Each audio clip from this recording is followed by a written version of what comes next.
नमस्कार मित्रांनो, आज आपण या व्हिडिओमध्ये दारिद्र्य रेषेखालील प्रमाणपत्रासाठी ऑनलाईन घरबसल्या आपले सरकार या पोर्टलवरून कशा प्रकारे अर्ज करायचा आहे हे आपण जाणून घेऊया। दारिद्र्य रेषेखालील प्रमाणपत्र म्हणजेच BPL सर्टिफिकेट, त्यासाठी ऑनलाईन कशा प्रकारे अर्ज करायचा आहे, त्याची प्रोसेस काय आणि त्यासाठी लागणारे डॉक्युमेंट काय आहेत हे आपण सगळे डिटेल्समध्ये या व्हिडिओमध्ये बघणार आहोत। तर ऑनलाईन अर्ज आपले सरकारच्या या पोर्टलवरून सहजपणे आपल्या मोबाईलच्या मदतीने सुद्धा आपण घर बसल्या अर्ज करू शकता। तर त्यासाठी तुम्हाला लागणारे डॉक्युमेंट म्हणजेच ग्रामपंचायतकडून दिलेला एक BPL सर्टिफिकेट म्हणजे दारिद्र्य रेषेखालील सर्टिफिकेट, जे त्यामध्ये तुम्हाला कोणत्या कालावधीमध्ये दारिद्र्य रेषेखालील प्रमाणपत्र आहे तुमच्याकडे, कालावधी आणि त्याचा यादी क्रमांक काय आहे हे तुम्हाला दिला जातो। आणि या ठिकाणी तुम्हाला जे आहे ते यादी क्रमांक आणि कालावधी हे सगळे डिटेल्स जे आहे टाकून अर्ज करू शकता। यामध्ये तुम्हाला कोणते डॉक्युमेंट्स अपलोड करण्याची गरज नाही, यामध्ये तुम्ही एकदम सिंपल पद्धतीने जे आहे अर्ज करू शकता। तर चला मित्रांनो, व्हिडिओ सुरू करूया। दारिद्र्य रेषेखालील प्रमाणपत्रासाठी ऑनलाईन आपले सरकार या पोर्टलवरून कशा प्रकारे अर्ज करायचे आहे। सर्वप्रथम तुम्हाला या पोर्टलमध्ये यायचं आहे। या पोर्टलमध्ये तुम्हाला नवीन यूजर यावरती क्लिक करून तुमचं जे आहे पर्याय 1 सिलेक्ट करायचं आहे। त्यानंतर तुम्हाला या ठिकाणी आपलं नाव, डेट ऑफ बर्थ, आपला मोबाईल नंबर हे सगळे डिटेल्स या ठिकाणी टाकून नवीन यूजर ID जे आहे तयार करून घ्यायचं आहे। या ठिकाणी तुमचा जिल्हा, मोबाईल नंबर आणि यूजर नेम सिलेक्ट करून तुम्हाला जे संपूर्ण डिटेल्स या ठिकाणी टाकून नवीन यूजर ID तयार केल्यानंतर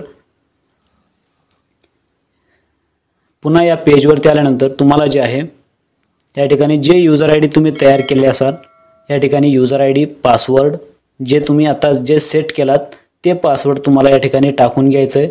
पासवर्ड टाकून जे कॅप्चा दिलेले आहे ते कॅप्चा या ठिकाणी टाकून घ्यायचं आहे। त्यानंतर तुमचा जे जिल्हा असेल, तुम्हाला या ठिकाणी तुमचा जिल्हा सिलेक्ट करायचा आहे। जिल्हा सिलेक्ट करून लॉग इन या बटनावरती क्लिक करायचं आहे। जसे आपण लॉग इन या बटनावरती क्लिक कराल, तुमच्या समोर अशा प्रकारचं एक डॅशबोर्ड ओपन होईल, ज्यामध्ये तुमचा जर नवीन असाल तर या ठिकाणी एम्प्टी दाखवले जाते। यामध्ये तुम्हाला लेफ्ट साईडला ग्रामविकास पंचायत राज सर्च करायचं आहे।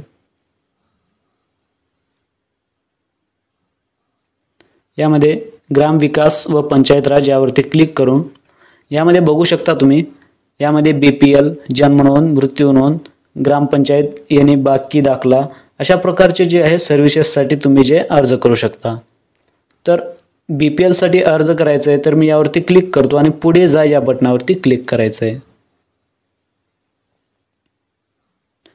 क्लिक केल्यानंतर यामध्ये BPL असल्याचा दाखला म्हणजे दारिद्र्य रेषेखालील असल्याचा दाखला यावरती क्लिक करायचं आहे।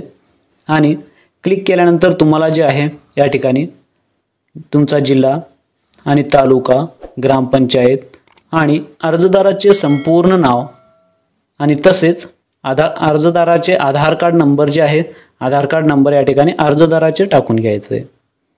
टाकल्यानंतर वर्ष जे आहे कालावधी 2014 ते 2015 उदाहरणार्थ म्हणजे कोणत्या वर्षी तुमचे दारिद्र्य रेषेखालील आहे हे तुम्हाला वर्ष टाकून घ्यायचे, कालावधी टाकून घ्यायचे। त्यानंतर यादी क्रमांक आणि पेरेंट्सचे नाव म्हणजे वडिलांचे या ठिकाणी नाव जे आहे टाकून घ्यायचं आहे। हे सगळे डिटेल्स फिलअप करायचे आहेत आणि समावेश करा या बटनावरती क्लिक करून घ्यायचं आहे। यामध्ये वर्ष टाकून घ्यायचं आहे। आधार कार्ड नंबर टाकल्यानंतर वर्ष टाकून यादी क्रमांक टाकून समावेश करा यावरती क्लिक करायचं आहे। आणि तुमचा जे अर्ज आहे कंप्लीटली होऊन जाईल, तुमचा अर्ज यशस्वीरित्या जतन झाले आहे अशा प्रकारचा मेसेज शो करेल। तुम्हाला सर्वप्रथम होम पेजवर यायचं आहे। होम पेजवर आल्यानंतर मुख्य पृष्ठ यावरती क्लिक करून घ्यायचं आहे। यावरती क्लिक केल्यानंतर या ठिकाणी बघू शकता तुम्ही दारिद्र्य रेषेखालील BPL असल्याचा दाखला या ठिकाणी इन प्रोग्रेसमध्ये दाखवत आहे। तर याची कालावधी जी आहे 5 दिवसाच्या आत जे आहे हे सर्टिफिकेट तुम्हाला भेटून जातील। यामध्ये जर तुमचा सर्टिफिकेट किंवा तुमचा जे अर्ज आहे नकारल्या गेला तर या ठिकाणी तुमचं जे आहे रिझन या ठिकाणी दाखवले जाईल आणि तुम्ही या ठिकाणी जे आहे अपील करू शकता किंवा जर आणखी कोणते डॉक्युमेंट्स अपलोड करा किंवा काही जर मागत असतील तर या ठिकाणी तुम्ही जे देऊ शकता। जर तुम्हाला जे आहे तुमचा अर्ज जे आहे स्वीकारण्यात आले आहे तर तुम्ही या प्रमाणपत्र डाउनलोडच्या ऑप्शनमध्ये डाउनलोड या पर्यायावरती क्लिक करून सहजपणे आपला जे अर्ज आहे किंवा आपला सर्टिफिकेट जे डाउनलोड करू शकता। अशा प्रकारे तुम्ही BPL किंवा दारिद्र्य रेषेखालील प्रमाणपत्रासाठी ऑनलाईन घरबसल्या अर्ज करू शकता मित्रांनो। धन्यवाद।